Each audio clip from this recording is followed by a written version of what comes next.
The red warning lights flashed across the bridge of the Alliance flagship Iron Fang. General Rake's scaled hands gripped the command chair as his yellow eyes stared at the tactical display.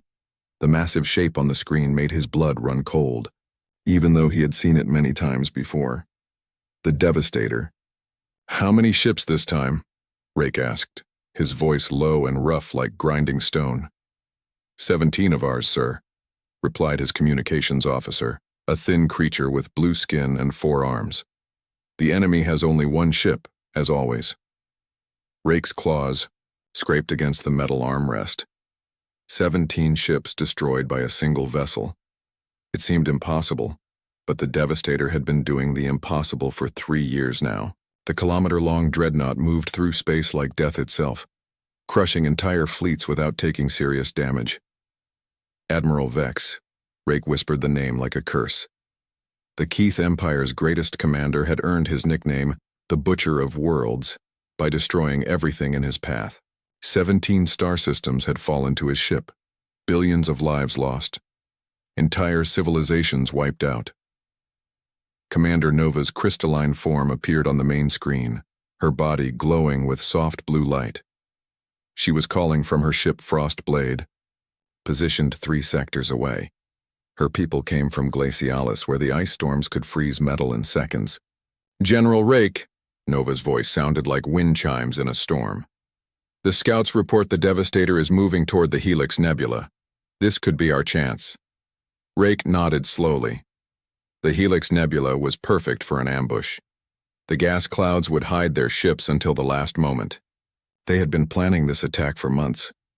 "How many ships do we have ready?" he asked. 43 vessels from 7 Deathworlds, Nova replied. The Fire Warriors from Infernus, Ice Fighters from Glacialis, the Storm Riders from Tempest, Prime. Our best warriors, all of them. The Deathworld Alliance was desperate. Every species in their group came from planets that tried to kill them every day. Infernus had volcanoes that erupted without warning. Glacialis had ice storms that lasted for months. Tempest Prime had hurricanes that could lift mountains. These worlds created the toughest fighters in the galaxy, but even Deathworld warriors were dying against the Devastator. Rake stood up, his 7-foot frame casting a shadow across the bridge. His people evolved on Infernus, where they fought giant fire beasts and survived in caves filled with poisonous gas. His scales could resist temperatures that would melt most metals. His claws could cut through solid rock. None of that mattered against Admiral Vex and his ship. "Send the signal," Rake ordered. "All ships move to attack positions. Today we end this." The Alliance fleet moved through space like a pack of hunters. Each ship was different, built by species that survived on worlds where weakness meant death. The Iron Fang looked like a massive tooth, covered in armor plates and weapon ports. The Frostblade was sleek and sharp, designed to cut through enemy formations. Ships from other worlds looked like claws, hammers, and blades. They all had one thing in common. They were built for war. The Helix Nebula glowed with colors that hurt to look at. Pink and purple gas clouds twisted through space, hiding deadly radiation and gravity wells. Most species avoided this area, but Deathworld fighters were used to dangerous places. "Enemy contact," announced the sensor officer. His tentacles moved quickly over the controls. "The Devastator is entering the nebula from the far side." On the main screen, the enemy ship appeared like a nightmare made real. The Devastator was a kilometer long and 300 meters wide. Its hull was black as space, covered with weapon batteries and shield generators. Red lights glowed along its sides like the eyes of a demon. "By the burning moons of Infernus," whispered someone on the bridge. Rake felt his warriors' fear through the comm system. Even soldiers from Deathworlds could be afraid. The Devastator had that effect on everyone. "All ships, this is General Rake," he spoke into his communicator. "Remember why we fight. This monster has destroyed our colonies, killed our families, turned entire worlds to ash. Today we make it pay." Cheers and war cries came back through the comm. The Fire Warriors roared like the volcanoes of their home. The Ice Fighters sang their death songs. The Storm Riders howled like the winds of Tempest Prime. "Attack Formation 7, Rake ordered. Hit them from all sides at once." The Alliance ships moved like a closing fist. They had practiced this formation 100 times. Ships would attack from above, below, and both sides. The Devastator was powerful, but it was still just one ship against 43. "Weapons ready," called the weapons officer. "Fire on my command," Rake said. The Alliance fleet opened fire at the same moment. Plasma cannons, laser batteries, and missile launchers all fired together. The space around the Devastator lit up like a small sun as hundreds of weapons struck its shields. For a moment, Rake thought they had won. The enemy ship disappeared in a ball of light and explosions. Then the Devastator fired back. The return fire was perfect. Not a single shot was wasted. Each beam and missile found its target with deadly accuracy. 3 Alliance ships exploded in the first volley.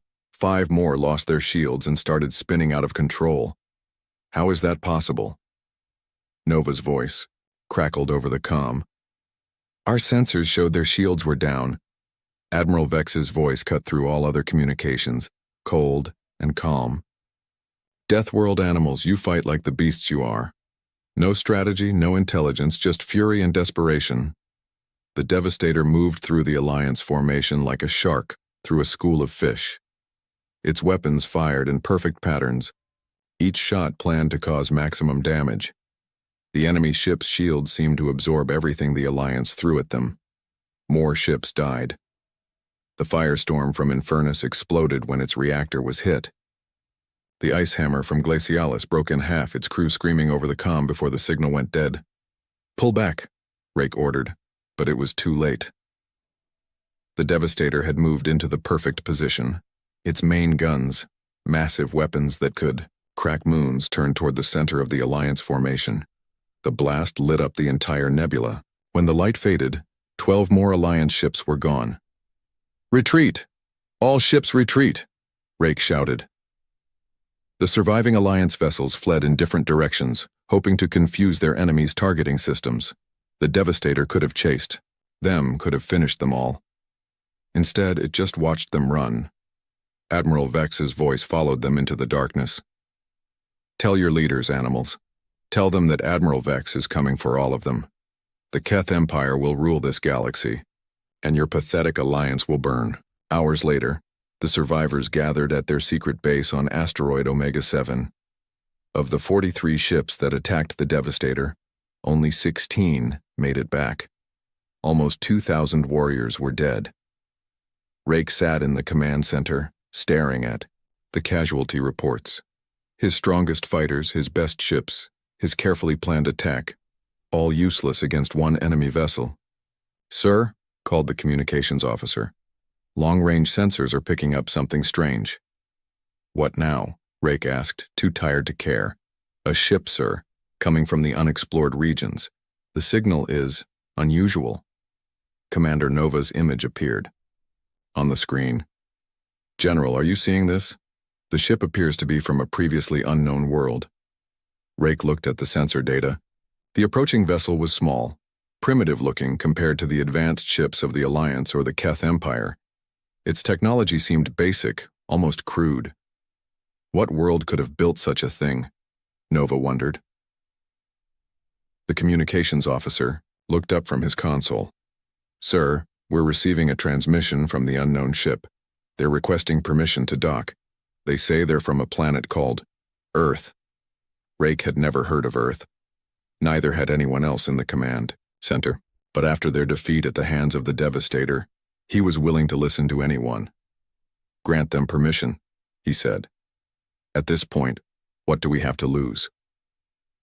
As the strange ship approached their base, Rake wondered if these newcomers could possibly help where the galaxy's greatest Deathworld warriors had failed. It seemed impossible. But then again, so did defeating the Devastator. The human ship explorer looked nothing like the warships General Rake was used to seeing. It was small, maybe 200 meters long, with a simple design that seemed almost childlike compared to the deadly vessels of the Deathworld Alliance. The hull was white and blue, with strange markings that read United Earth Exploration Fleet in letters that hurt to look at. Captain Blake stepped off the transport shuttle onto the docking bay of asteroid Omega-7. He was tall for his species, with brown hair and calm blue eyes that seemed to take in everything around him. Behind him came two other humans, a woman with short black hair carrying some kind of scanning device and a younger man with quick eyes that kept moving from place to place. General Rake met them at the airlock, his massive scaled form towering over the three humans. The humans barely came up to his chest, and they looked so fragile that a strong wind might break them. Commander Nova's crystalline form stood beside him, glowing with curious blue light. "I am General Rake of the Deathworld Alliance," he said, his voice rumbling like distant thunder. "You are the humans from Earth?" Captain Blake stepped forward without fear, even though he was looking up at a 7-foot lizard with claws that could cut through steel. "I'm Captain Blake, commander of the exploration vessel Explorer. These are Dr. Rivers, our science officer, and Lieutenant Torres, our tactical officer."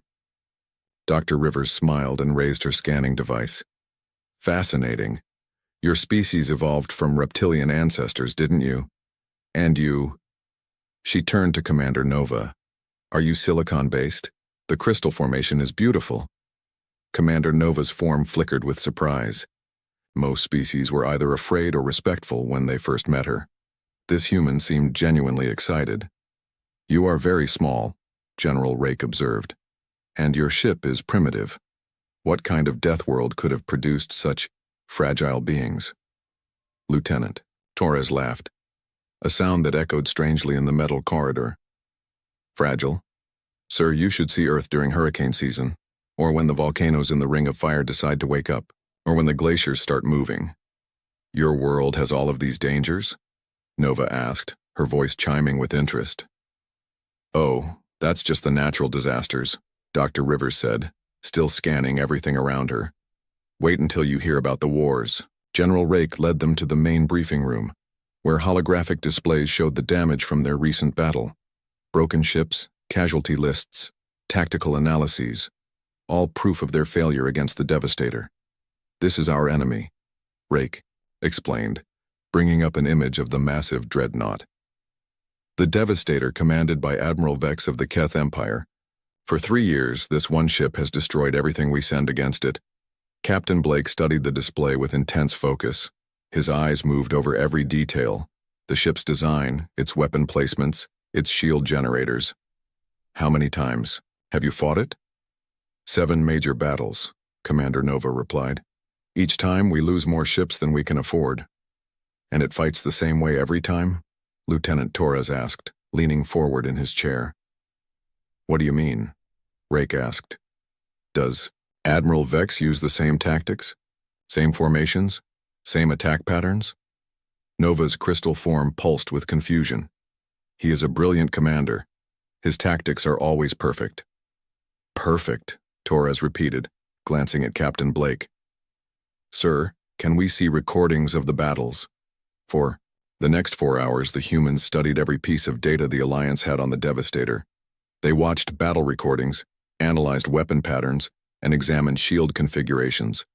The Alliance commanders watched them with growing confusion. Dr. Rivers pointed at energy readings on her scanner. "The shield rotation follows a mathematical sequence. See? Every 47 seconds, there's a gap in the lower port quadrant that lasts for 1.3 seconds. But that gap is too small to matter," Nova protested. "No weapon can be fired with that precision." "Human weapons can," Torres said quietly. He was running calculations on a small device. "Captain, the firing patterns aren't random either. Look at this." He showed them a display covered with numbers and charts. "Admiral Vex fires his weapons in optimal patterns based on maximum damage algorithms. But algorithms are predictable once you understand the math." General Rake's claws scraped against the table. "You think you can defeat the Devastator with mathematics?" "Not defeat," Captain Blake said. "Understand, in human military history we learned something important. No matter how good a commander is, if they rely on perfect tactics, they become predictable." "Your species has military history?" Rake asked, surprised. "But you look so peaceful." Dr. Rivers laughed, but there was no humor in it. "General, humans have been fighting wars for over 10,000 years. We've had more wars than we can count. Wars with swords, wars with guns, Wars with nuclear weapons that could destroy entire continents. We fought wars before we left our planet, Torres added. We fought wars while exploring space. We're probably the only species that brought weapons on our first exploration mission just in case. Commander Nova's form dimmed with shock. You fight your own species? All the time, Blake said calmly. Humans don't just adapt to hostile environments. We adapt to hostile enemies who can think, plan, and try to kill us. Every human military officer studies thousands of battles fought by other humans. He gestured to the display showing the Devastator. Admiral Vex is good, but he fights like he's facing natural disasters, predictable threats that respond the same way every time. He's never fought an enemy that studies his patterns and adapts. The room fell silent. The Alliance commanders had never thought about war this way. They fought with courage, with strength, with the fury born from surviving Deathworlds. But they had never fought with the cold calculation that the humans were describing. You want to join our next attack? General Rake asked finally. If you'll have us, Blake replied. But we do things differently than you're used to. Different how? Lieutenant Torres stood up and walked to the tactical display. You attack with courage and strength. That's honorable but predictable. Humans attack with deception, misdirection, and exploitation of enemy weaknesses. That sounds dishonorable, Nova said uncertainly. Honor doesn't matter if you're dead, Dr. Rivers said bluntly. On Earth, we have a saying, all's fair in love and war. When survival is at stake, you use every advantage you can get. General Rake was quiet for a long moment. His people valued honor above all else. The idea of fighting with tricks and deception felt wrong. But then he thought about the thousands of warriors who had died fighting the Devastator with honor and courage. What do you need, he asked. Complete tactical data on every engagement, Torres said immediately. Weapon specifications, shield frequencies, movement patterns, everything you have. And we need to modify our ship, Blake added. Dr. Rivers has some ideas about disrupting the Devastator's shield harmonics. You can do that with your primitive technology? Rake asked skeptically. Dr. Rivers grinned. General human primitive technology includes quantum computers, plasma weapons, and gravity manipulators. We just don't make our ships look scary. We make them work. Over the next day, the humans worked with Alliance engineers to modify the Explorer. They installed new sensors, upgraded the weapon systems, and added something they called adaptive targeting computers. The Alliance engineers were amazed by human technology that seemed simple, but was incredibly advanced. Your weapons are more powerful than they appear, Nova observed. Human philosophy, Blake explained. Don't look dangerous until you need to be dangerous. Let your enemies underestimate you. Lieutenant Torres spent hours studying the Devastator's battle patterns, making notes and calculations. I've got it, he announced finally. The ship's movement follows predictable optimization curves. If we can force Admiral Vex into a specific tactical situation, I can predict exactly where he'll position his ship. And then? Rake asked. Then we exploit the shield gap that Dr. Rivers found and we target the one weakness every ship has, Torres said with a cold smile. Which is? Power coupling junction between the main reactor and the shield generators. Hit it at the right angle with the right frequency, and even the Devastator goes dark. General Rake felt something he hadn't felt in years. Hope. These strange, small humans with their quiet voices and calculating minds might actually have a chance against the galaxy's most feared weapon. When do we attack? He asked. Captain Blake checked his watch, a simple device that looked nothing like the complex chronometers used by other species. Admiral Vex destroyed those 17 ships 2 days ago. Based on his pattern, he'll be looking for his next target within 72 hours. We intercept him in the Crimson Sector. You sound very confident, Commander Nova said. Confidence is what happens when you understand your enemy better than they understand themselves, Blake replied. Admiral Vex thinks he's fighting Deathworld, animals. He's about to learn that humans are something very different. As the Alliance fleet prepared for another battle with the Devastator, General Rake watched the humans make their final preparations. They moved with calm precision, showing no fear of the coming fight. It was unlike anything he had seen from Deathworld warriors. Maybe, just maybe, these humans from Earth would succeed where the galaxy's greatest fighters had failed. The hunt for the Devastator was about to begin. The Alliance fleet moved through space toward the Crimson Sector like a pack of wounded predators seeking revenge. General Rake commanded 30 ships this time, all that remained after their last defeat. The human small ship explorer followed, at the back of the formation, looking fragile and out of place among the armored warships. "Contact," announced the sensor officer aboard the Iron Fang. "The Devastator is emerging from behind the gas giant Crimson Prime."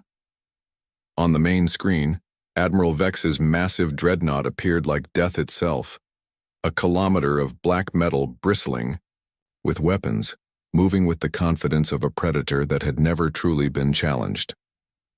General Rake felt his warriors' fear through the comm channels. Even after all their preparation, the sight of the Devastator still made veteran fighters from Deathworlds whisper prayers to their gods. "All ships, attack formation Delta," Rake ordered. "Remember the plan. Draw their fire, create openings for the humans." But Admiral Vex had learned from their previous encounters. Instead of waiting for the Alliance to attack, the Devastator struck first. The enemy ship emerged from behind Crimson Prime with all weapons firing. Plasma beams and quantum torpedoes lit up space as the Devastator caught half the Alliance fleet. In a devastating crossfire, 3 ships exploded immediately. 2 more lost power and began drifting helplessly. "He's changed his tactics." Commander Nova's voice crackled over the comm from her ship Frostblade. "This isn't the same pattern as before." Admiral Vex's cold voice cut through all communications. "Did you think I wouldn't learn from our last dance, General Rake? I know how Deathworld animals think. You're predictable in your unpredictability." The Devastator moved through the Alliance formation like a shark through bleeding fish. Its weapons fired with perfect accuracy, each shot calculated for maximum destruction. The enemy ship's shields absorbed everything the Alliance threw at them without even flickering. General Rake watched in horror as his carefully planned attack fell apart. The firestorm exploded when its reactor was hit. The icebreaker spun out of control, its hull cracked open like an egg. More ships died every second. But aboard the Explorer, the humans were doing something different. They weren't fighting, they were watching. Lieutenant Torres sat at his tactical station, recording everything. His fingers moved quickly over the controls, analyzing weapon patterns, shield rotations, and movement vectors. Dr. Rivers monitored energy readings, watching how the Devastator's systems responded to different attacks. "There," Torres pointed at his screen. "Did you see that? When the Storm Rider hit their port shield with plasma cannons, the energy feedback caused a 0.3-second delay in the starboard weapon rotation." Captain Blake nodded, his eyes never leaving the tactical display. "The ship's too perfect. Every system is optimized, which means they're all connected. Create a feedback loop in one system, and it affects all the others," Dr. Rivers finished. "Captain, I'm reading something interesting. Their shield harmonics aren't random. They're following a mathematical progression. Fibonacci sequence, modified for quantum resonance. Can you disrupt it? Give me 2 minutes to recalibrate our weapons." Meanwhile, the battle was going badly for the Alliance. More ships exploded under the Devastator's relentless assault. General Rake's voice roared over the comm, ordering retreat, but Admiral Vex wasn't letting them escape this time. "Run, little animals," Vex taunted. "Run back to your caves and holes. The Keth Empire will find you all eventually." The Devastator positioned itself to block the Alliance escape route, its massive bulk cutting off their path to safety. This was it, the end of the Deathworld Alliance. In minutes, they would all be dead. That's when Captain Blake's voice came over the comm channel. "General Rake, this is Captain Blake. Request permission to take point position." The bridge of the Iron Fang fell silent. Everyone stared at the communication console as if it had spoken an alien language. "Captain Blake," Rake said slowly, "did you just ask to move to the front of the formation?" "Yes, sir.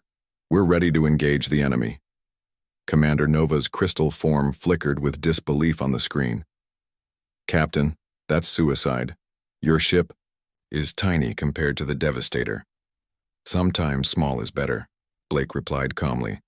David versus Goliath, as we say on Earth. General Rake looked at his tactical display. Half his fleet was gone or disabled. The Devastator was moving in for the kill. At this point, what did they have to lose? Permission granted, he said. May your gods protect you, humans. We don't need gods, Blake said.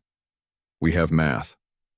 The Explorer suddenly accelerated past the fleeing Alliance ships, heading straight toward the Devastator. The small human vessel looked like a minnow swimming toward a whale. Admiral Vex's laughter echoed across all comm frequencies. Magnificent. The primitive species wants to die gloriously. I will grant you a quick death, humans. The Devastator's main weapons turned toward the approaching Explorer.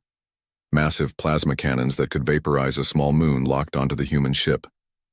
Every Alliance commander watched, expecting to see the humans die in a flash of light. The plasma cannons fired. The Explorer wasn't there. The small ship had moved at the exact moment the weapons discharged, sliding sideways through space like it was dancing. The deadly beams passed harmlessly by, missing by mere meters. Impossible, Admiral Vex whispered. The Devastator fired again, and again the Explorer moved at precisely the right moment. The human ship weaved through the enemy's weapon fire like it knew where every shot would be before it was fired. Because it did. Torres, talk to me, Blake said calmly as his ship performed maneuvers that should have been impossible. Pattern confirmed, Captain. The targeting system follows a predictive algorithm based on optimal firing solutions. I can calculate where they'll shoot next. Rivers? Shield harmonics disrupted and... Got it. Their port shield is operating. At 60% efficiency for the next 15 seconds. The Explorer dove toward the Devastator's port side, moving so fast it was almost a blur. The enemy ship's weapons tried to track it, but they were always one step behind. Admiral Vex's voice turned from amusement to anger. What kind of technology do these primitives have? Nothing special, Blake said over the open comm. Just 3,000 years of fighting other humans who were trying to kill us. You learn to be unpredictable when your enemy can think. The Explorer reached the Devastator's hull and fired a single shot from its modified plasma cannon. The beam struck a specific point on the enemy ship's side, a tiny junction between the main reactor and the shield generators that Dr. Rivers had identified from the energy readings. The effect was immediate and devastating. The Devastator's shields flickered and died. Its weapons stopped firing. The running lights along its hull went dark one by one as power systems cascaded into failure. Impossible, Admiral Vex said again, but his voice was no longer confident. It was afraid. Not impossible, Captain Blake replied. Just improbable. Every ship has weaknesses, Admiral. The trick is finding them. The massive dreadnought that had terrorized the galaxy for 3 years drifted powerless in space. Emergency lights flickered along its hull as backup systems tried to restart the main reactor. General Rake's voice came over the comm, filled with amazement. How? How did you do that? Lieutenant Torres answered. The ship was too perfect. General, every system was optimized for maximum efficiency, which made them all dependent on each other. Create a feedback loop in the right place and the whole network crashes. Dr. Rivers added, It's like pulling the right thread in a sweater. Everything unravels. Admiral Vex's voice crackled over the emergency channel, no longer cold and controlled. What are you? What kind of species fights like this? Captain Blake's reply was quiet, but it carried across all frequencies. We're humans, Admiral. We're the species that learn to survive by outsmarting each other. Every war we ever fought taught us something new about warfare. Your weapons, your tactics, your patterns, they're all perfect for fighting species that respond predictably to threats, Torres explained. But humans spent millennia fighting other humans. We learned to expect the unexpected.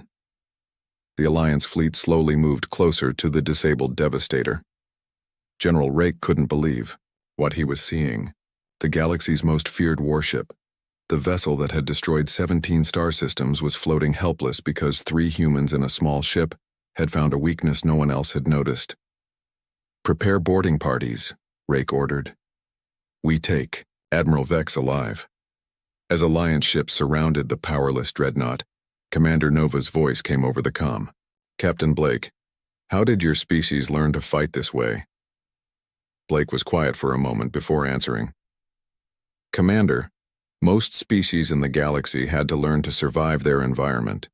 Humans had to learn to survive each other. When your enemy can think, adapt, and plan, you learn to do it better than they can. Or you die, Torres added simply. The boarding parties launched toward the Devastator as Admiral Vex's once mighty ship was taken without firing another shot. The terror of the galaxy had been defeated not by superior firepower or stronger warriors, but by 3 humans who understood that the most dangerous enemy wasn't the strongest. It was the smartest. As the Alliance claimed their victory, General Rake realized that everything had changed. The humans hadn't just defeated the Devastator. They had shown the galaxy a completely new way to think about warfare, and Admiral Vex, the Butcher of Worlds, was about to learn exactly how dangerous that could be. Admiral Vex sat in the detention cell aboard the Explorer, staring at the simple white walls with confusion and rage. The cell was small, clean, and completely unlike the dark torture chambers of Keth warships. Through the transparent barrier, he could see humans walking past as if capturing the galaxy's most feared commander was just another day's work. Captain Blake entered the cell area, carrying a tray with what appeared to be food and water.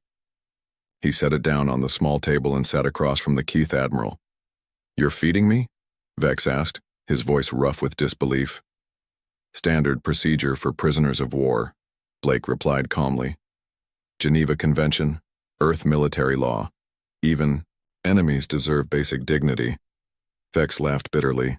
"Geneva Convention? You have laws about how to treat prisoners? What kind of species makes rules for warfare?" "The kind that's been fighting wars for 10,000 years, Blake said.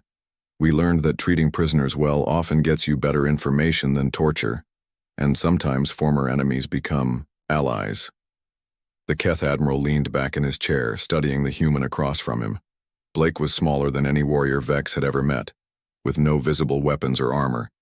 Yet this fragile-looking creature had accomplished what the galaxy's greatest fighters could not. "How?" Vex asked finally. "How did you defeat my ship? The Devastator was perfect. Its systems, its weapons, its defenses, all optimized for maximum efficiency." "That was the problem," Blake said. "Perfect systems are predictable systems. In human military history, we learned that rigid perfection creates exploitable weaknesses."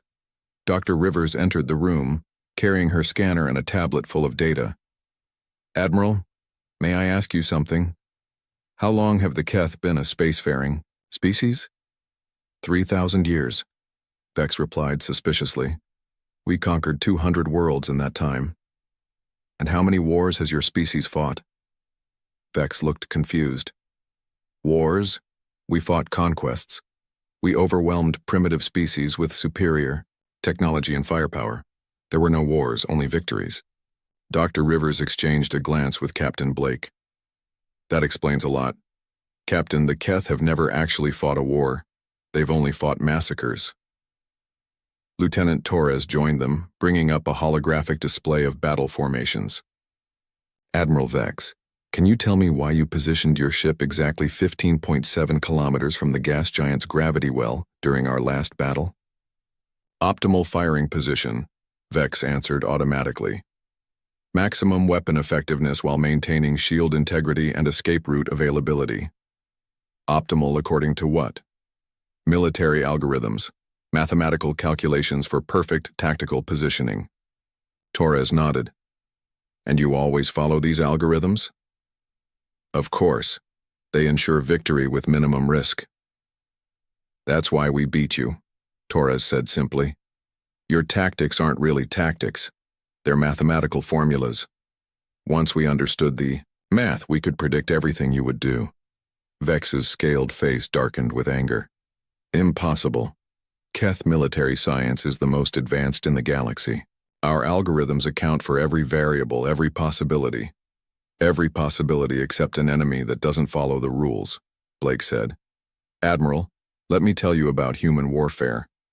Blake stood up and began pacing the small room. "On Earth, We have a saying, no plan survives contact with the enemy. We learned that rigid tactics get you killed when your opponent can adapt. So what do humans do instead? We improvise. We adapt. We use what you would call suboptimal tactics because they're unpredictable. Blake gestured to Torres. Show him the simulation. Torres activated his tablet, displaying a tactical scenario. This is a famous human battle called Thermopylae. 300 Spartan warriors held off an army of 100,000 Persians. Impossible, Vex said immediately. The numbers alone. They used terrain, psychology, and tactics the enemy couldn't predict, Torres continued. The Persians had perfect formations, superior numbers, and better equipment. But they lost because they couldn't adapt when their optimal tactics failed. Dr. Rivers pulled up another display. Here's another one. The Battle of Agincourt. English. Longbowmen defeated French knights who had better armor, better training, and tactical superiority. How? Mud, Blake said with a slight smile. Rain turned the battlefield into a swamp. The French followed their perfect cavalry tactics and got stuck. The English adapted and won. Vex stared at the examples, his mind struggling to process what he was seeing. You're telling me that inferior forces can defeat superior ones through, what? Luck? Not luck, Blake corrected. Creativity. Adaptability. The willingness to abandon perfect tactics when they're not working. Commander Nova's crystalline form appeared on the communication screen. Captain Blake, may I join this conversation? I've been analyzing the battle data, and I have questions. Of course, Commander. Nova's form flickered as she processed what she had learned. Captain, human tactics make no logical sense. Your ship moved in patterns that were mathematically inefficient. You took risks that should have resulted in destruction, but they didn't, Torres pointed out, because Admiral Vex was expecting us to act logically. When we acted illogically, his perfect systems couldn't compensate. General Rake's voice joined the conversation through the comm. Humans, I must ask, how did your species survive fighting this way? These tactics seem chaotic. Blake sat back down, his expression becoming more serious. General, that's the key difference between human warfare and what the rest of the galaxy calls warfare. You fight natural disasters, volcanoes, ice storms, hostile environments. Those things are dangerous, but they're predictable. Humans fight other humans, Dr. Rivers added. Every human army in history was led by someone who was trying to think 3 steps ahead of their enemy. Both sides were intelligent, both sides adapted, both sides tried to predict what the other would do. So we learned to be unpredictable, Torres concluded, because predictable tactics get you killed when your enemy is as smart as you are. Admiral Vex was quiet for a long moment, processing this information. Finally, he spoke. Your species fought wars against itself? Why? Resources, territory, ideology, revenge, fear, Blake listed. Humans fought wars for the same reasons any species fights. The difference is that we fought them against opponents who could learn from their mistakes. Every war taught us something new, Dr. Rivers explained. New weapons, new tactics, new ways to think about conflict. We had to keep innovating because our enemies were innovating too. Vex leaned forward, his yellow eyes focused intently on Blake. And this is why you could defeat the Devastator? The Devastator was designed to fight predictable enemies, Blake confirmed. Species that would respond to overwhelming force with either surrender or direct confrontation. You never faced an enemy that would study your patterns and exploit them. But studying patterns takes time, Nova observed. How did you do it so quickly? Lieutenant Torres smiled. Commander, humans have been studying military patterns for thousands of years. We have entire universities dedicated to military history, strategy, and tactics. Every human officer studies hundreds of historical battles. We recognized Admiral Vex's tactical style immediately, Blake added. It was similar to several Earth commanders who relied too heavily on mathematical optimization. We knew how to counter it because we'd seen it before. Admiral Vex slumped in his chair, the weight of understanding crushing his pride. The Keth Empire, all of our victories, were against species that fought like natural disasters, Blake said gently. Brave, fierce but predictable, you never faced an enemy that fought like a chess match. What is chess? Torres brought up an image of a chessboard. It's a human game. Two players equal pieces, but victory goes to whoever can think further ahead and adapt better to their opponent's moves. You treat warfare like a game? Vex asked, horrified. We treat games like warfare, Blake corrected. Every human child learns strategy through games. By the time we're adults, thinking tactically is second nature. General Rake's voice came through the comm with a new tone, respect mixed with fear. Humans, this means every member of your species is a potential military strategist? More or less, Dr. Rivers confirmed. Humans compete with each other constantly, in sports, in business, in academics. We're always trying to outsmart each other. Commander Nova's form pulsed with realization. That's why you seemed so calm during the battle.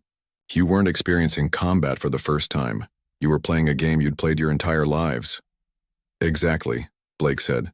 Admiral Vex was a master player, but he was playing by rules we'd already learned to break. Admiral Vex looked up at the humans with something that might have been respect. What happens now? Will you execute me for my crimes? That's up to the Alliance, Blake replied. But I'd like to make a suggestion.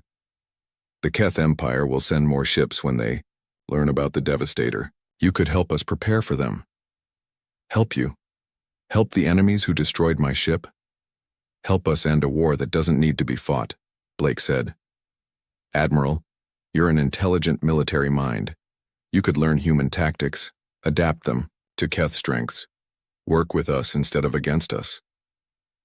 Vex was quiet for a long moment. And if I refuse? Then you sit in a cell while other people fight and die in a war that could be ended with cooperation instead of conquest. The Keth Admiral stared at the simple meal Blake had brought him, thinking about empires and algorithms, about perfect tactics and unpredictable humans. For the first time in his life, Admiral Vex began to understand that there might be something more powerful than overwhelming force. There might be wisdom in learning from your enemies instead of simply destroying them. 3 months after the defeat of the Devastator, the news had spread across the entire galaxy like wildfire. The Keth Empire's most feared weapon had been destroyed by a small ship from an unknown world called Earth. In cantinas, trading posts, and military headquarters, beings whispered the impossible story of how 3 humans had accomplished what armies could not. General Rake stood in the new command center on asteroid Omega-7, watching displays that showed Alliance ships practicing formations they had never used before. The old tactics of individual courage and frontal assault were being replaced by something the humans called combined arms doctrine. Concentration of force at the decisive point, Lieutenant Torres explained to a group of Alliance commanders gathered around a holographic battlefield. Don't spread your ships evenly. Hit the enemy where they're weakest with everything you have. Commander Nova's crystalline form pulsed with understanding. Like an ice storm focusing on the weakest part of a mountain until it breaks. Exactly, Torres said with approval. Now who can tell me what happens after you break through their line? A young officer from Tempest Prime raised his hand. You don't stop to celebrate. You exploit the breakthrough before they can recover. Good. And why don't you pursue a retreating enemy into unknown territory? Because it might be a trap, several voices answered together. General Rake watched the lesson with amazement. In just 3 months, his officers were learning to think like the humans, always planning 3 moves ahead, always considering what the enemy might do next. Captain Blake entered the command center, followed by Dr. Rivers and Admiral Vex. The former Keth commander now wore a simple Alliance uniform instead of his black Imperial armor. It had taken weeks of careful negotiation, but Vex had agreed to share his knowledge of Keth military doctrine in exchange for learning human tactical philosophy. Report, General Rake requested. Long-range sensors have detected the Keth response. Fleet, Dr. Rivers announced, bringing up a display that made everyone in the room go quiet. 3 massive dreadnoughts appeared on the screen, each one as large as the Devastator had been. Escort vessels surrounded them like a swarm of deadly insects. The combined fleet had enough firepower to crack planets. The Annihilator, Destroyer, and Obliterator, Admiral Vex, identified them grimly. The Keth Empire's 3 remaining super dreadnoughts. They're commanded by Admirals Kane, Cross, and Stone, the best tactical minds in the Empire. "How long until they reach us?" Commander Nova asked. 4 days, Blake replied. "They're coming straight for Earth. The Empire wants to destroy the source of their humiliation." General Rake felt the familiar weight of despair settling on his shoulders. 3 ships like the Devastator coming for revenge. Even with human tactics, how could they possibly win against such overwhelming force?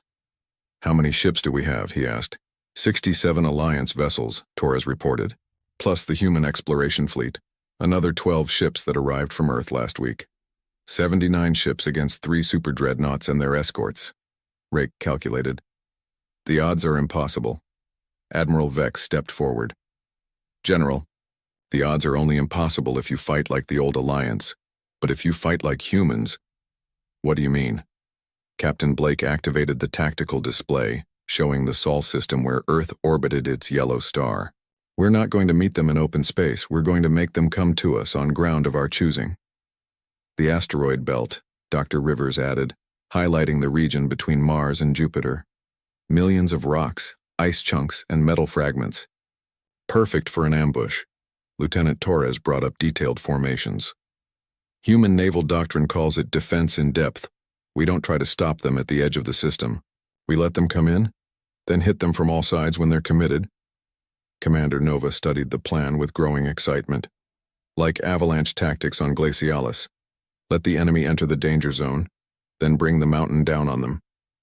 The Keth will expect us to meet them in formation," Admiral Vex explained. "They'll be prepared for the kind of battle they've always fought. Fleet against fleet, strength against strength. Instead, we'll give them a dozen small battles." Blake continued. "Hit-and-run attacks, false retreats, feints, and diversions. Make them think they're winning while we set up the real trap." General Rake examined the battle plan with growing amazement. It was unlike anything he had ever seen. Complex, layered, with backup plans for the backup plans. "This could actually work." "It will work," Blake said confidently, "but only if everyone follows the plan exactly. No heroic charges, no individual glory. We fight as one coordinated force." The next 4 days passed in intensive preparation. Alliance ships practiced formations they had never attempted before. Human engineers worked around the clock to install new weapons and sensor systems. Most importantly, every crew member learned their specific role in the coming battle. Admiral Vex proved invaluable, explaining Keth tactical doctrine and predicting how the enemy commanders would respond to different situations. "Admiral Kane will try to bull straight through your defenses," he told the assembled fleet commanders. "Admiral Cross will look for flanking opportunities. Admiral Stone will hang back and provide covering fire." "So we give each of them what they expect to see," Torres said, "while setting up surprises they won't expect." When the Keth fleet finally arrived at the edge of the Sol system, they came with all the arrogance of an empire that had never known true defeat. The 3 super dreadnoughts moved in perfect formation, their escort vessels spread out in textbook defensive patterns. "Admiral," Kane's voice boomed across all frequencies, "humans of Earth, you have interfered with the Keth Empire for the last time. Surrender now and we will make your deaths quick." Captain Blake's response was calm and measured. "Admiral Kane, this is Captain Blake of the Earth Defense Force. You are not welcome in our system. Turn around and leave peacefully or face the consequences." Kane's laughter echoed through space. "Face the consequences. You're primitives flying scrap metal. We will burn your pathetic world to ash." The Keth fleet accelerated toward Earth, confident in their overwhelming superiority. They detected the Alliance ships scattered throughout the asteroid belt, but dismissed them as a minor nuisance. That was their first mistake. The battle began when Admiral Cross's flanking force encountered what appeared to be a small group of damaged Alliance vessels hiding behind a large asteroid. The Keth ships moved in for an easy kill, only to discover that the damaged ships were fully operational and had 40 more vessels hidden in the asteroid field behind them. "Trap!" Cross shouted, but it was too late. Alliance ships emerged from hiding spots throughout the asteroid belt, hitting the surprised Keth forces from 6 directions at once. Meanwhile, Admiral Kane's main fleet pushed toward Earth, sweeping aside what seemed like token resistance. But every retreating Alliance ship led them deeper into the asteroid field, where hidden weapons platforms and minefields waited. "This is not how they fought before," Admiral Stone observed from his command ship. "Their tactics have changed." "It doesn't matter," Kane replied angrily. "We have superior firepower. We'll blast through whatever tricks they're using." But the tricks kept coming.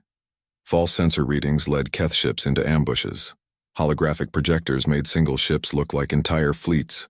Remote-controlled asteroids packed with explosives rammed into enemy vessels when their guards were down. "Admiral Kane," Admiral Vex's voice came over the communication channel. "This is Admiral Vex. I'm ordering you to withdraw immediately." "Vex? You're supposed to be dead, and I don't take orders from failures." "Then you'll die like a fool," Vex replied sadly. "These humans have learned something we never did: how to fight intelligent enemies." The tide of battle turned when Admiral Stone, the most cautious of the 3 Keth commanders, realized they were fighting a completely different kind of war.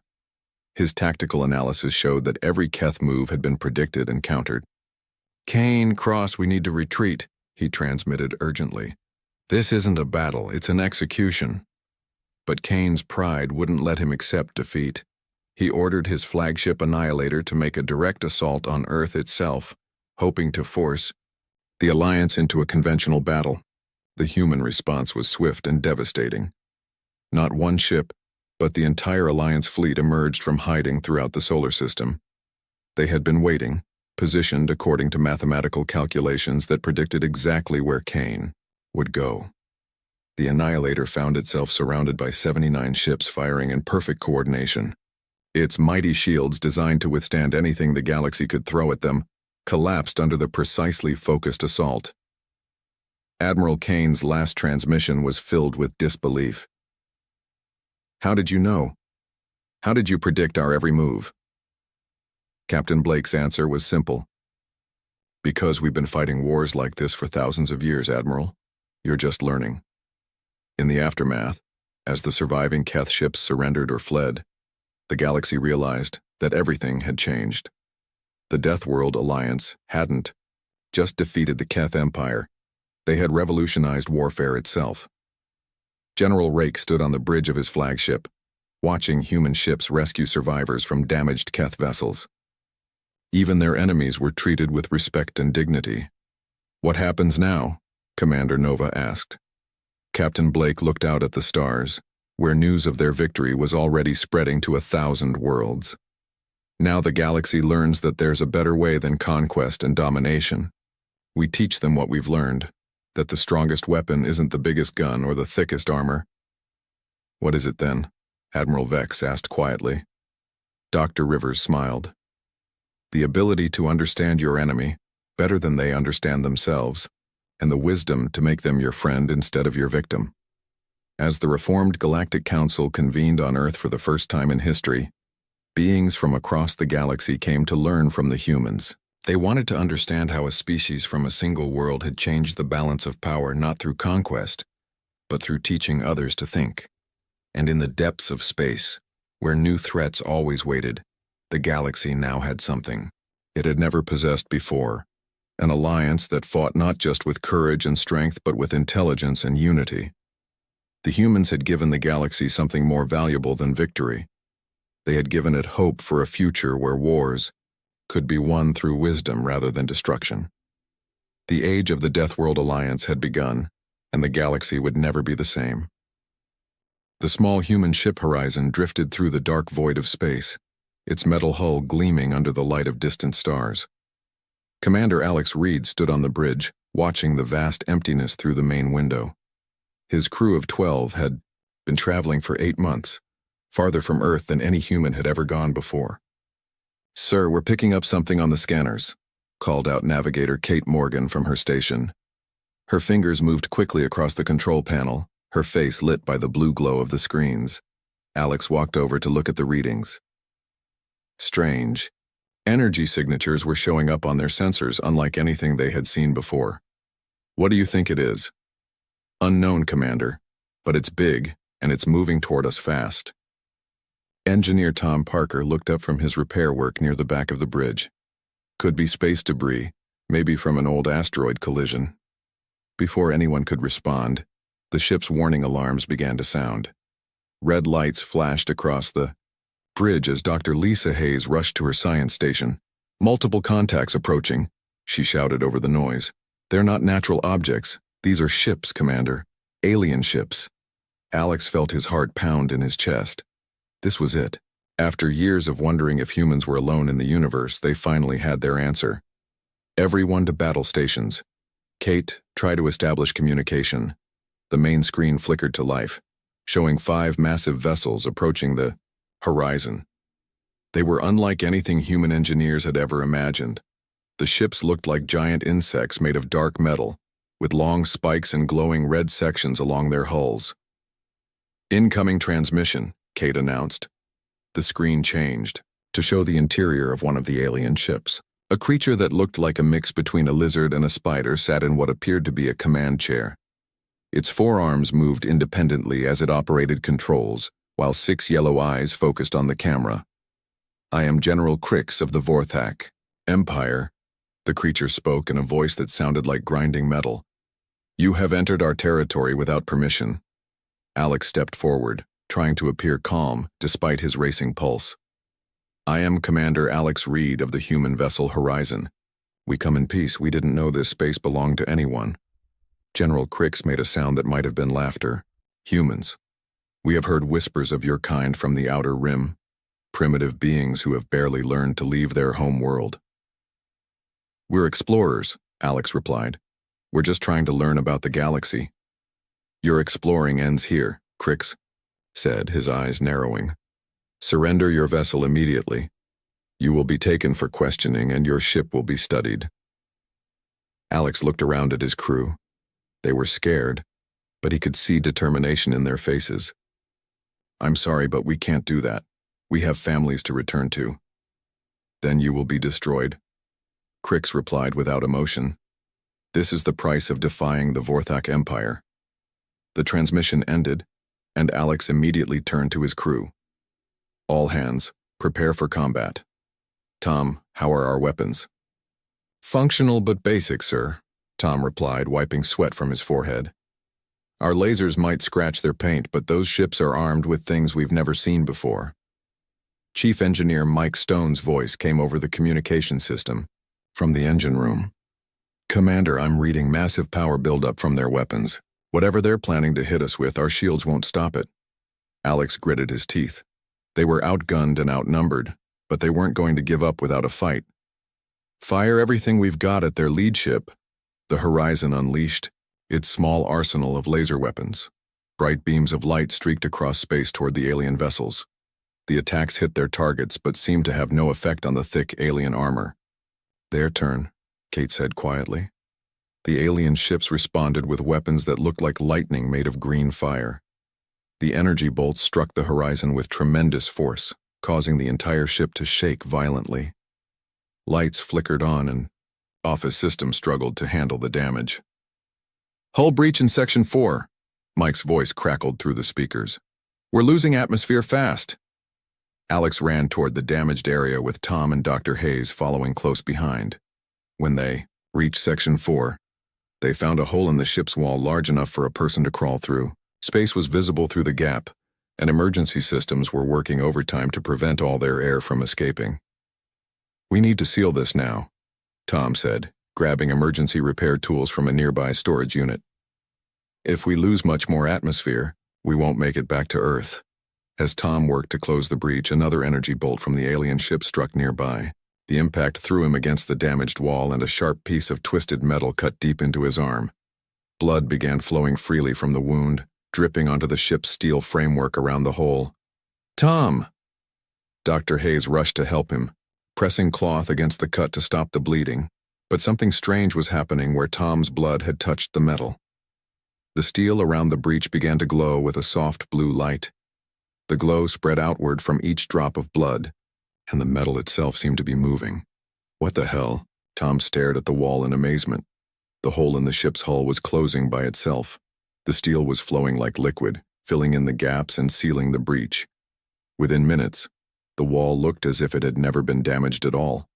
The metal was smoother than before, and it seemed to pulse with a faint inner light. Dr. Hayes ran her medical scanner over the repaired section. The readings are incredible. This isn't just a patch job. The molecular structure of the steel has completely changed. Alex touched the wall where the repair had happened. It felt warm under his palm, almost alive. How is this possible? Before anyone could answer, Kate's voice came over the communication system.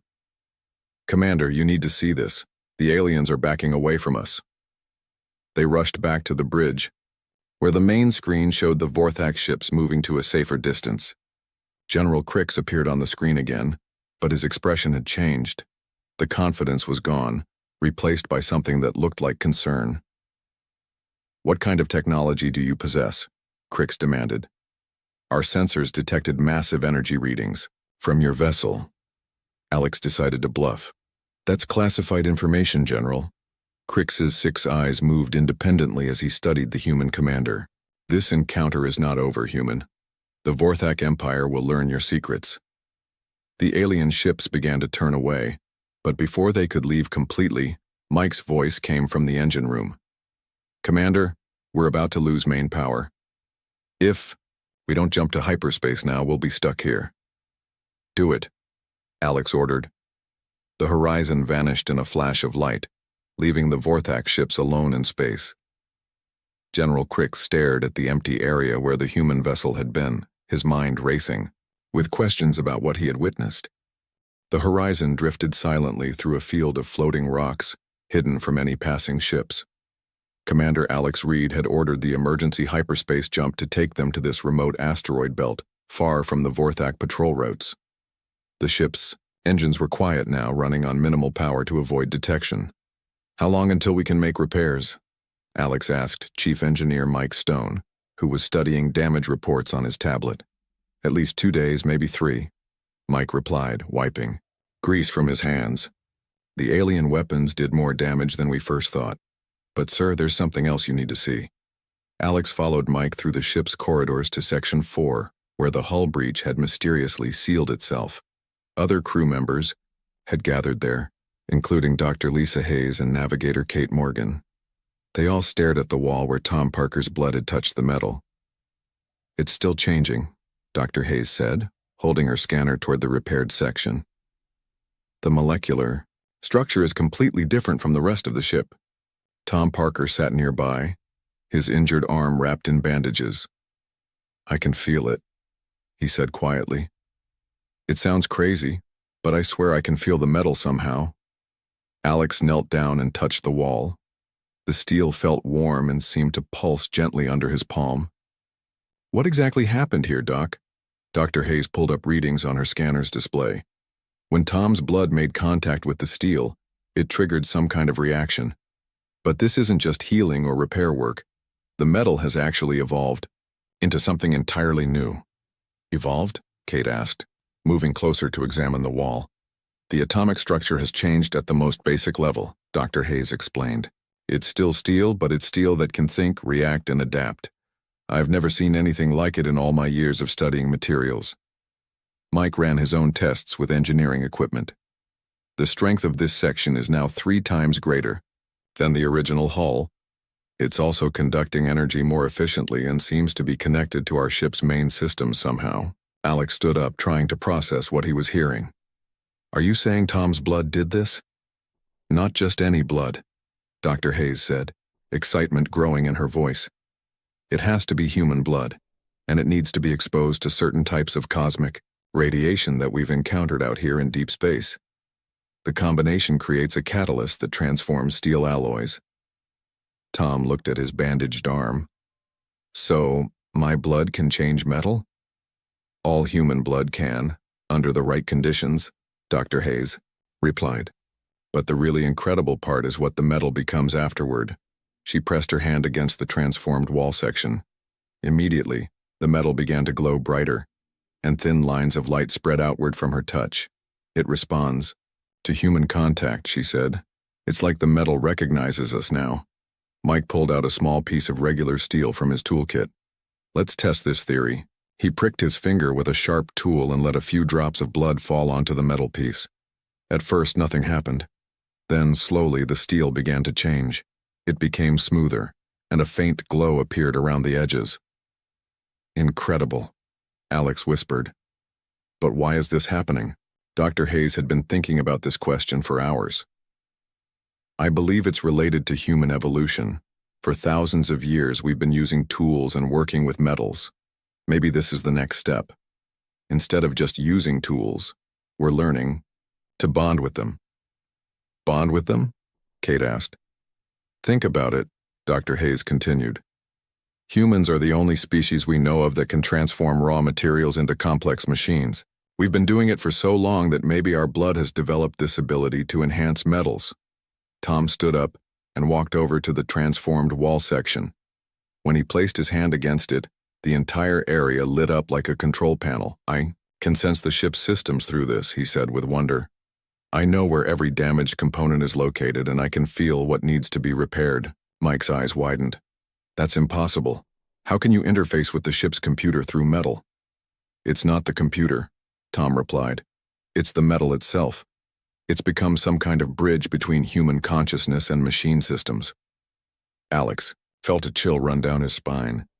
This discovery could change everything for humanity, but it also made him think about their recent encounter with the Vorthak. Do you think the aliens detected what happened? He asked. Definitely, Mike said. When the metal transformed, it released massive amounts of energy. Their sensors would have picked up readings unlike anything they've ever seen. Meanwhile, light years away, General Crix stood in the command center of his flagship. He was studying reports from the encounter with the human vessel, and what he read disturbed him greatly. Admiral Thex, he said into his communication device, I need to speak with you immediately about the human contact. The screen activated to show Admiral Thex, a larger and more intimidating Vorthak with scars covering his face. What is it, General?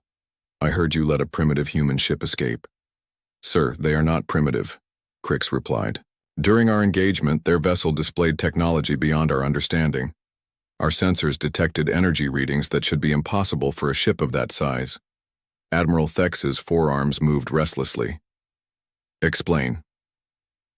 When we damaged their hull, it repaired itself instantly. Not with patches or external systems, but the metal itself flowed back together like living tissue. The energy signature suggested their entire ship had been transformed into something our science cannot explain. Are you certain of this? Admiral Thex's voice carried a warning tone. I have reviewed the sensor data multiple times, Crix said. Sir, I believe humans possess biomechanical integration capabilities that could threaten our empire's technological advantage. Admiral Thex was quiet for a long moment. The Vorthak Empire had ruled this section of the galaxy for over 1,000 years because of their superior technology. The idea that a newly discovered species might possess abilities they didn't understand was deeply troubling. Gather a full battle fleet, Admiral Thex finally ordered. We will capture these humans and study their technology. If they truly possess such capabilities, we must control them before other species learn of their existence. Back on the horizon, Alex gathered his crew in the main meeting room. The discovery about human blood and steel had given them hope, but also raised many questions about their future. We need to get this information back to Earth, Alex said. If what we've discovered is true, it could revolutionize human space travel. But first, we need to survive long enough to make it home, Kate pointed out. Those aliens aren't going to forget about us. Dr. Hayes looked around the room at her fellow crew members. We should run more tests. If Tom's blood can transform small sections of the ship, what would happen if we applied this process to larger areas? Tom flexed his injured arm. I'm willing to try if it means getting us home safely. Let's be careful, Alex warned. We don't fully understand what we're dealing with yet. But even as he spoke, Alex could feel that their lives had changed forever. They were no longer just human explorers lost in space. They had become something new, something that even they didn't fully understand yet. Admiral Thex's massive warship Devastator led a fleet of 30 Vorthak vessels through hyperspace toward the coordinates where the human ship had last been detected. The Admiral's 6 eyes studied tactical displays showing the positions of his fleet, the most powerful force the Vorthak Empire had assembled in decades. "Sir, we are approaching the target zone," reported Captain Vex from the navigation station. "All ships are ready for combat." Admiral Thex's scarred face showed no emotion. "Good. These humans will not escape again. Their biomechanical technology will belong to the Vorthak Empire." In the asteroid field, the horizon had undergone remarkable changes over the past 3 days.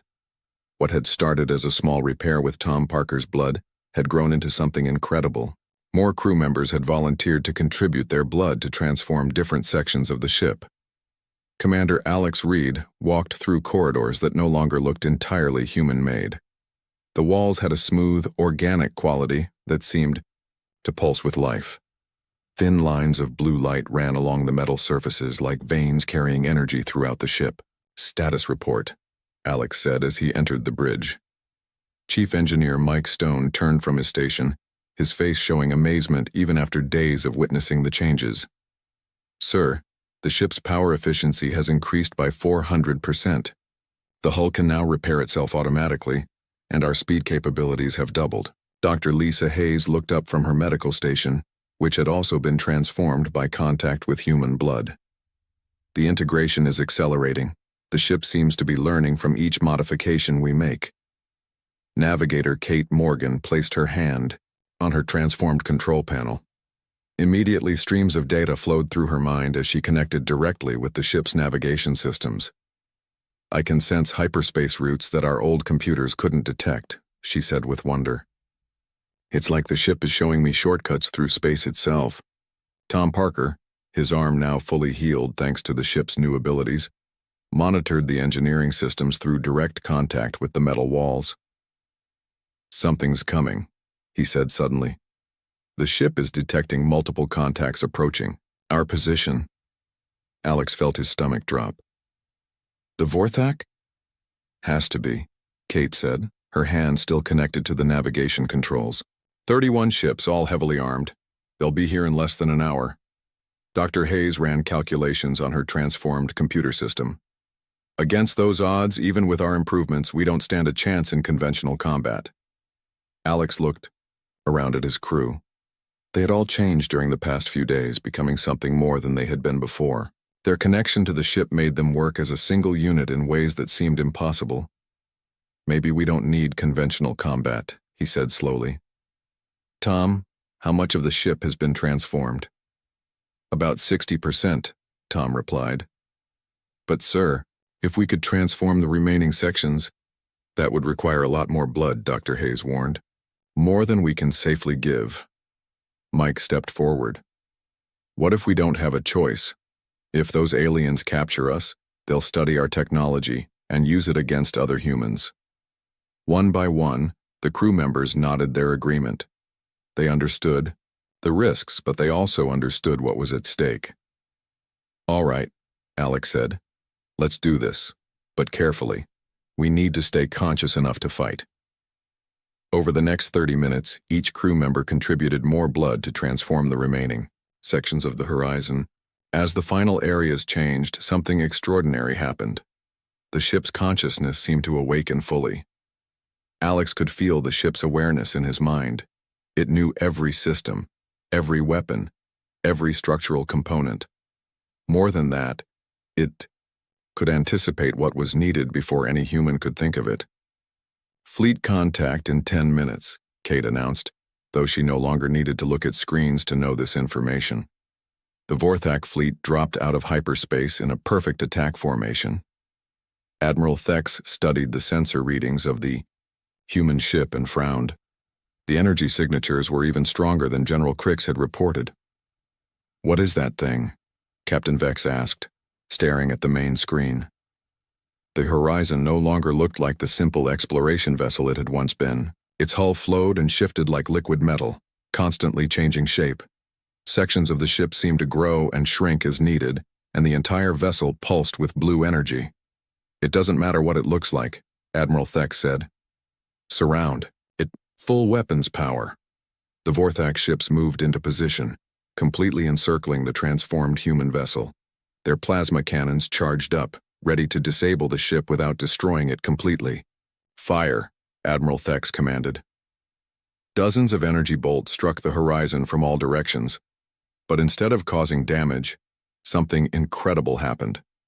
The ship's hull absorbed the energy, storing it and redirecting it to strengthen its own systems. "Impossible," Captain Vex whispered. "Their ship is feeding on our weapons." Inside the horizon, Alex and his crew worked as a single organism. They didn't need to speak or give orders. Each person knew instinctively what needed to be done. Kate manipulated the ship's movement through pure thought, making it dance between enemy attacks with impossible grace. Mike directed power to weapon systems that the ship was creating in real time. Dr. Hayes monitored the crew's health while simultaneously analyzing enemy weaknesses. Tom, as the first to bond with the ship, had become something like its voice. "The ship wants to show them what we can do," he said. The horizon suddenly stopped moving and began to change shape dramatically. Sections of its hull extended outward, forming weapon pods that hadn't existed moments before. Energy gathered at these new weapons, but it wasn't the simple laser technology humans had used before. "What are they doing?" Admiral Thex demanded, as his sensors registered power levels beyond anything the Vorthak had ever encountered. The human ship fired its new weapons. Beams of concentrated energy struck 3 Vorthak vessels simultaneously. But these weren't ordinary weapons. The energy seemed to infect the alien ship's metal, causing their hulls to buckle and twist in ways that defied physics. "Retreat," one of the Vorthak captains shouted over the communication system. "Their weapons are destroying our molecular structure." But Admiral Thex was too proud to run. All ships concentrated fire on their command section. The entire Vorthak fleet focused their attacks on what they thought was the horizon's bridge. The energy impacts were massive, creating explosions that should have vaporized any normal ship. Instead, the horizon seemed to grow stronger. Its hull absorbed the damage and immediately began adapting. New armor formations appeared where the attacks had been heaviest, and weapon systems multiplied across its surface. "Sir," Captain Vex said, his voice shaking, "their ship is learning from our attacks. Every time we hit them, they become more resistant to that type of damage." Alex felt the ship's consciousness merge more deeply with his own mind. Through this connection, he understood what the Vorthak were thinking, what their next moves would be, and how to counter them. The horizon launched a new type of attack. Instead of energy weapons, it released clouds of microscopic particles that had been created from the transformed steel. These particles attached themselves to the Vorthak ships and began converting their hulls into the same responsive metal that made up the human vessel. "They're taking control of our ships," a Vorthak captain screamed as his vessel's controls stopped responding to his commands. Admiral Thex watched in horror as 5 of his ships began changing, their hulls flowing and reshaping themselves. What kind of beings are these humans? The answer came not from his crew but from the transformed ships themselves. The converted vessels turned their weapons on the remaining Vorthak fleet, firing with precision that no organic mind could achieve. "Retreat," Admiral Thex finally ordered. "All ships, emergency hyperspace jump." As the surviving Vorthak vessels fled, Alex and his crew felt the ship's satisfaction. They had not just won a battle. They had shown the galaxy something entirely new. "What have we become?" Dr. Hayes asked quietly. Alex looked around at his crew, all of them connected to the ship in ways they were still learning to understand. "I think we've become what humans were always meant to be among the stars." Admiral Thex's remaining fleet regrouped at the edge of the solar system, their ships damaged and their crews terrified. The Admiral stared at the tactical display showing only 18 vessels remaining from his original force of 31. In a single battle, they had lost nearly half their fleet to one human ship. "Send a message to the High Command," Admiral Thex ordered, his voice heavy with defeat. "Tell them we need reinforcements. Many reinforcements. Captain Vex looked up. From his station, confusion clear in his 4 yellow eyes. Sir, what do we tell them about what happened? Admiral Thex thought for a moment. How could he explain that human blood could transform metal into living weapons? How could he describe ships that learned and adapted during combat? Tell them the humans possess technology beyond our understanding, he said finally, and that we may have made a terrible mistake by attacking them. Meanwhile, aboard the Horizon, the transformation was accelerating beyond anything the crew had imagined possible. The ship no longer looked anything like the vessel that had left Earth months ago. Its hull flowed like liquid, constantly changing, shape based on the needs of the moment. Commander Alex Reed stood in what had once been the bridge, though it no longer resembled any human-built control room. The walls, floor, and ceiling had merged into a single organic-looking space that pulsed, with soft blue light. Control panels had been replaced by direct neural connections that responded to thought alone. Status report, Alex said, though he already knew the answer through his connection to the ship. Navigator Kate Morgan floated in the center of the room, her body surrounded by tendrils of transformed metal that connected her directly to the ship's navigation systems. We've absorbed the technology from the 5 Vorthak ships we converted, she said, her voice carrying harmonics that hadn't been there before. Our capabilities have increased exponentially. Chief Engineer Mike Stone was no longer at a traditional station. Instead, he had merged partially with the ship's engineering systems.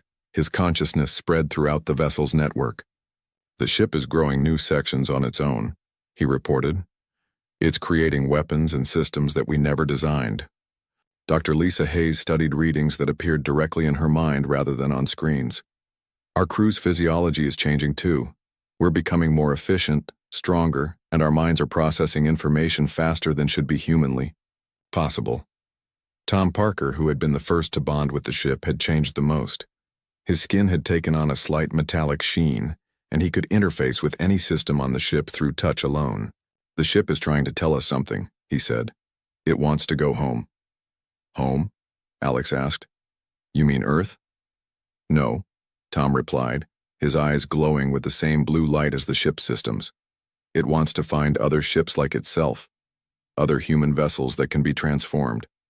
Alex felt a chill despite the warm atmosphere of the transformed bridge. Are you saying the ship wants to spread this change to other human ships?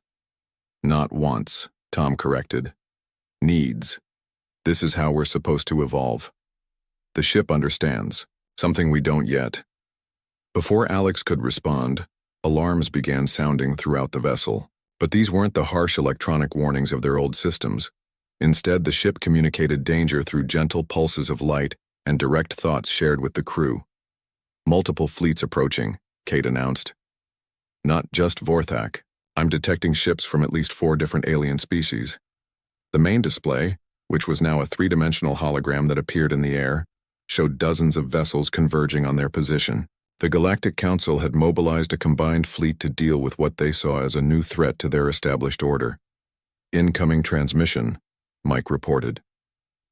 A figure appeared in the holographic display. It was humanoid but clearly alien, with pale blue skin and large black eyes. I am Counselor Wrath of the Galactic Council, the being said. You will surrender immediately and submit to examination. Your technology poses a threat to galactic stability.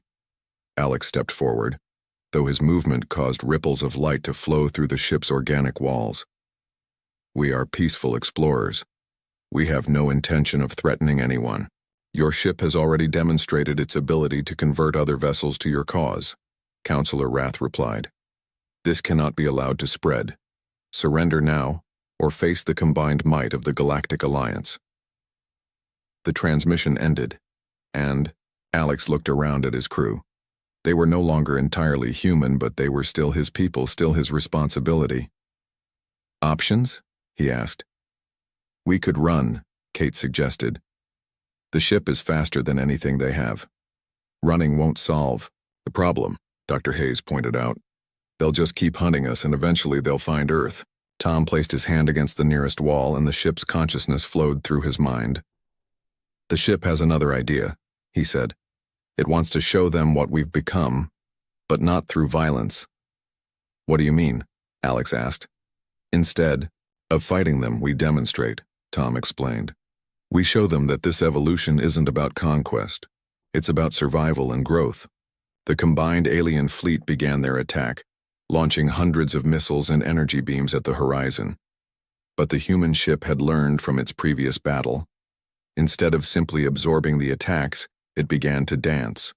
The vessel moved through space like a living creature, flowing around attacks rather than blocking them.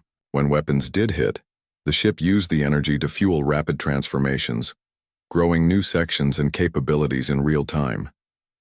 Impossible, whispered Admiral Kex of the Zentari fleet. How can a ship move like that? It's not just a ship anymore, replied General Voss of the Altarian forces. Look at the energy readings. That thing is alive. The horizon began to emit clouds of the same microscopic particles it had used against the Vorthak ships.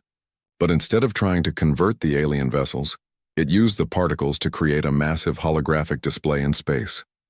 The display showed the history of the human crew's transformation. It demonstrated how the process worked, how it enhanced, rather than replaced the crew's humanity, and how it could be used for exploration and peaceful purposes rather than conquest. They're trying to communicate, Counselor Rath realized as he watched the display aboard his flagship. The hologram showed possible futures where the technology could be used to explore distant galaxies, to build ships that could survive in the harshest environments, and to create true partnerships between organic life and advanced technology. But not all the alien commanders were convinced. Admiral Zek of the Mordian Empire saw only a threat to his people's way of life. It doesn't matter what they claim, he growled. Destroy them before they can spread this infection to other species. His fleet opened fire with their most powerful weapons, planet-killer beams that should have vaporized anything in their path. The horizon absorbed the massive energy discharge and used it to undergo its most dramatic transformation yet. The ship split into multiple sections, each one taking on specialized functions. Some became pure energy. Others remained physical but changed their molecular structure to something beyond current understanding of matter. The crew, still connected through the ship's consciousness, experienced this transformation as an expansion of their own beings. We are still human. Alex's voice echoed across all communication channels, reaching every ship in the alien fleet. But we are also more than we were. This is not conquest. This is evolution. The transformed sections of the horizon rejoined into a single vessel, but it was now something that defied classification. It existed partially in normal space and partially in dimensions that the alien sensors couldn't detect. Several alien captains, overwhelmed by what they had witnessed, ordered their ships to retreat. Others continued fighting, but their weapons had no effect on a ship that could shift its existence between different states of reality. The battle ended not with victory or defeat, but with understanding. The surviving alien commanders realized they were facing something entirely new, something that challenged everything they thought they knew about life, technology, and the nature of existence itself. As the alien fleets withdrew to regroup and report to their respective governments, Alex and his crew felt the ship's satisfaction. They had proven that their evolution was not a threat to be feared, but a new chapter in the story of intelligent life in the galaxy. But they also knew that their real journey was just beginning. 3 weeks after the battle with the combined alien fleet, emergency sessions were being held across the galaxy. On the Vorthak homeworld, Emperor Drax listened to Admiral Thex's report with growing concern. The massive alien ruler's 6 arms moved nervously as he processed the information. You're telling me that one human ship defeated multiple fleets from different species? Emperor Drax asked, his voice echoing through the throne room. Not defeated, sir, Admiral Thex corrected. They transcended the battle entirely. Their ship exists in ways our science cannot explain. They've moved beyond conventional space combat. Similar conversations were happening on dozens of worlds as the Galactic Council struggled to understand what humanity had become. The blue-skinned Counselor Rath stood before the assembled representatives of 50 different species, each one demanding answers about the human threat. The humans claim they are still peaceful, Counselor Wrath reported, but their capabilities suggest they could eliminate any of our civilizations if they chose to. Then we must strike first, declared General Mox of the Hegemony Forces, before they can spread this technology to other human worlds. With what? Asked Admiral Senna of the Crystalline Fleet. Our weapons are useless against them. They absorb energy attacks and adapt to everything we throw at them. Meanwhile, the horizon was approaching Earth's solar system, but the ship that returned bore no resemblance to the vessel that had left months earlier. It had grown to 3 times its original size, its hull flowing like liquid metal that sparkled with inner light. Sections of the ship phased in and out of visible reality as it traveled through dimensions that normal physics couldn't describe. Commander Alex Reed stood in the heart of the vessel, no longer on a traditional bridge but within a sphere of living metal that responded to his thoughts. His crew were positioned throughout the ship, each one connected to different systems through the neural pathways that the transformed steel had grown. Earth's defense systems are scanning us, Navigator, Kate Morgan reported, her consciousness spread across the ship's sensor network. They don't recognize what we've become. Dr. Lisa Hayes, whose research station had evolved into something resembling a biological laboratory, crossed with an alien computer, monitored Earth's communications. Military commanders are ordering us to stop and identify ourselves. They're treating us as a potential hostile. Of course they are, Alex said sadly. To them, we probably look like an alien invasion. Tom Parker, who had become the ship's primary interface, placed his metallic hand against the organic wall. The ship wants to show them that we're still human, he said. But it's also concerned about what might happen if other humans aren't ready for this change. Chief Engineer Mike Stone, his consciousness now distributed throughout the ship's growing network of systems, detected multiple human military vessels approaching their position. Earth Defense Force is mobilizing everything they have. Battleships, carriers, orbital platforms. Alex felt the weight of responsibility pressing on him. They had left Earth as explorers and returned as something that might be seen as monsters. How could they prove they were still human when they themselves weren't entirely sure what they had become? Open a communication channel, Alex ordered. All frequencies. The horizon transmitted on every possible wavelength, reaching not just the military forces but every human settlement in the solar system. Alex's voice, enhanced by the ship's consciousness, carried a warmth and familiarity that cut through the fear. This is Commander Alex Reed of the exploration vessel Horizon, he began. I know we look different, but we are still human. We are still your friends, your family, your fellow explorers. On Earth's surface, billions of people watched their screens as the impossible ship hung in space. Scientists struggled to understand the readings their instruments were providing. The vessel seemed to exist in multiple dimensions simultaneously, its energy signature unlike anything in their databases. Prove it, came the response from Admiral Chen of the Earth Defense Force. If you're really human, explain what happened to you. Alex looked around at his transformed crew, each one still recognizably the person they had been, but also something more. We encountered alien forces that attacked us.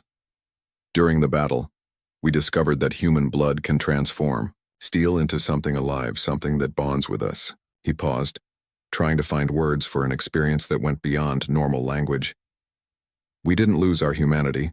We expanded it. We became partners with our technology instead of just users of it. The ship began to demonstrate, showing holographic displays of their journey. The images showed their first contact with the Vorthak, the discovery of the blood-steel reaction, and their evolution from a simple exploration vessel into something unprecedented. The technology isn't just about warfare, Dr. Hayes added, her voice joining the transmission. It's about survival, exploration, and growth. We can travel to places no conventional ship could reach, survive in conditions that would destroy normal vessels. On Earth, reaction was mixed. Some saw the horizon as humanity's next evolutionary step. Others viewed it as a dangerous aberration that threatened to change their species forever. President Williams of the Earth Union addressed her cabinet in an emergency session. What are the implications if this technology spreads? Unknown, replied Science Advisor Dr. Park. But based on what we're seeing, it could revolutionize space travel, colonization, even our understanding of consciousness itself. Or it could turn us into something that's no longer human, countered Military Advisor General Torres. We need to consider containment protocols. The debate was interrupted by an urgent message from the deep space monitoring stations. Multiple alien fleets detected approaching the solar system, the operator reported. Estimated arrival in 6 hours. Admiral Chen immediately contacted the horizon. Commander Reed, our sensors show hostile forces approaching Earth. Are they here because of you? Alex felt the ship's consciousness analyzing the incoming fleets. Yes, he admitted. The galactic powers see us as a threat. They're coming to destroy us before we can spread this technology. Then you've brought war to our doorstep, General Torres accused over the open channel. No, Alex replied firmly. We've brought evolution, but that evolution comes with challenges. The horizon began to change again, sections of its hull reshaping themselves into configurations that human engineers had never imagined. We can protect Earth, Tom said, his voice carrying the authority of the ship's consciousness. But only if humanity is willing to accept what we've become. What are you asking? President Williams inquired. Allow us to share this technology with other human ships, Alex explained. Create a fleet that can defend not just Earth but all human worlds.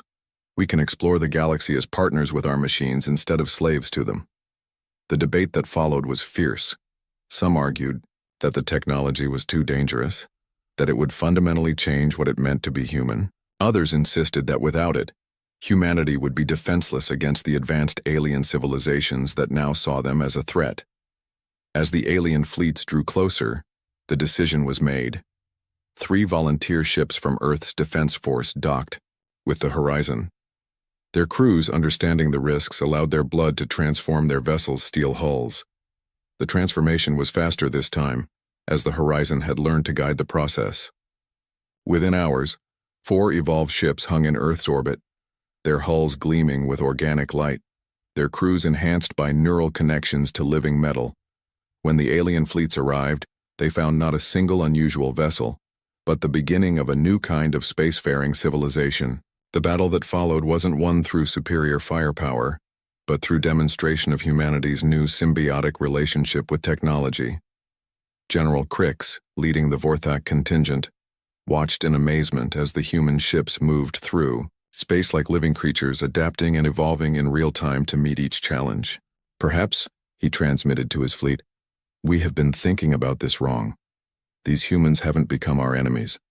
They've become something we never imagined possible. The message he sent to Emperor Drax was simple but profound, requesting permission to negotiate alliance rather than conquest. The humans may have found the key to the next stage of galactic evolution. As the alien fleets withdrew to consider this new paradigm, Alex and his crew looked toward the stars with new understanding. They were no longer just human explorers or alien adversaries. They had become bridges between organic life and advanced technology, showing the galaxy that evolution didn't mean abandoning one's nature, but expanding it beyond previous limitations. The age of humanity among the stars had truly begun.